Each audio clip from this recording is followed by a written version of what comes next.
Imagine two ancient minds, separated by continents and cultures, one in the mystical East, the other in the heart of the West. Though worlds apart, they grappled with a similar mind-bending mystery, the ultimate reality.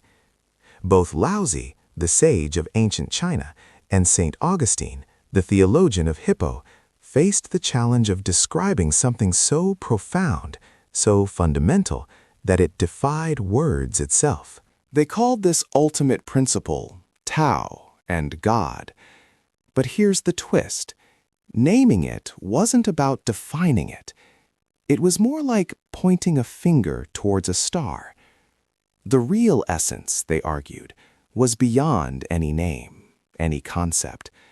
To truly grasp it was, paradoxically, to misunderstand it. This ultimate reality, this source of everything, was described as radically simple. Laozi's Tao was soundless and formless, existing before differentiation. Augustine's God was absolute being, pure simplicity. How could our minds, built to categorize and dissect, ever grasp something that is before it is anything? Laozi famously began, "The Tao that can be told of is not the eternal Tao." Augustine echoed this, "If you have understood, then what you have understood is not God." If our words can capture it, they argued, then what we've captured isn't the real thing. It becomes an idol, a mere shadow. So, how do you talk about the untalkable? Both traditions found a way, a functional necessity. Laozi called the Tao the Great, not as a definition, but as a pointer, a style to guide conduct. Augustine, wrestling with confession, used names as a merciful accommodation, a way for finite minds to approach the infinite. This leads us to apophaticism, or the negative way.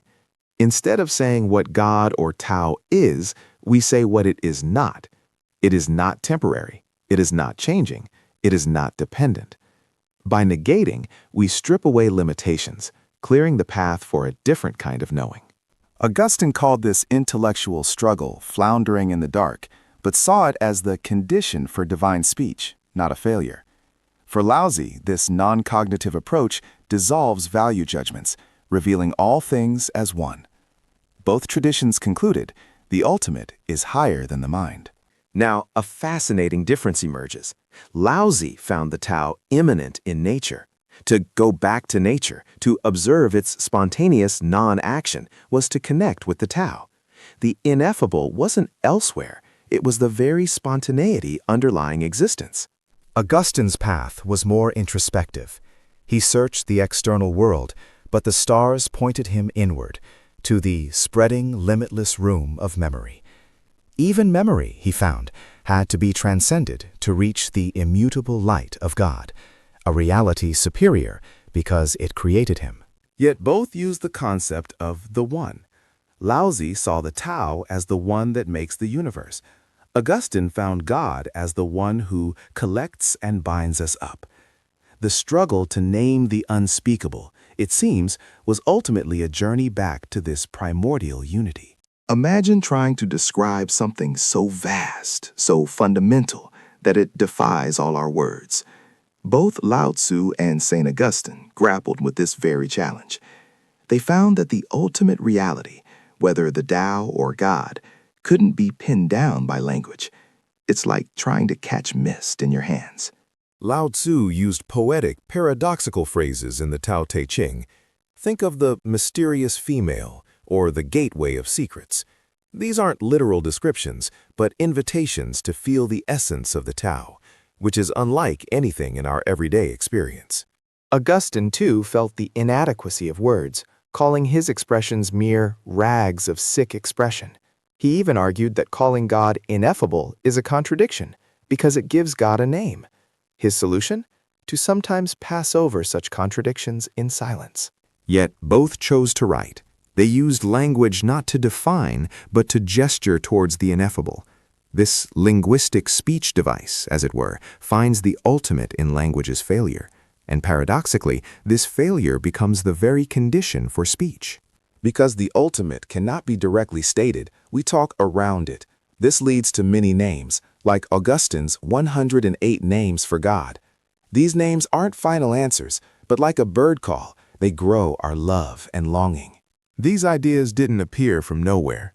Lao Tzu's thought evolved with Neo-Confucianism and Buddhism. Augustine synthesized Hebrew scripture with Greek philosophy, like Plato's ideas. Thinkers like Philo of Alexandria were crucial bridges, merging the Jewish I am with Plato's form of the good. This fusion influenced Augustine, shaping his understanding of the divine. While both Taoism and the Platonic tradition influenced Augustine, they viewed the physical world differently. Plotinus, whose ideas influenced Augustine, saw matter as something to be transcended. But the Tao is in everything. It supports an ethic seeing divinity in a flowing river or a simple tree. Both frameworks, however, offer wisdom to solve our inner spiritual problems. In our technical age, where convenience can breed complacency, Lao Tzu and Augustine offer a vital critique. They warn against a lack of critical thinking and a disconnect from nature. Following the Tao, or rediscovering our spiritual nature, both point to a life that is both comfortable and meaningful. The wisdom of the past reminds us we're on a journey, and the world isn't our final destination. Recognizing the ineffability of the ultimate reminds us of our limits and the transient nature of reality. Naming the inexpressible, whether Tao or God, helps us maintain dignity in a world of technological distractions. Ultimately, the way and the word converge. Both Lao Tzu and Augustine show that language, while imperfect, acts as a bridge to understanding the divine.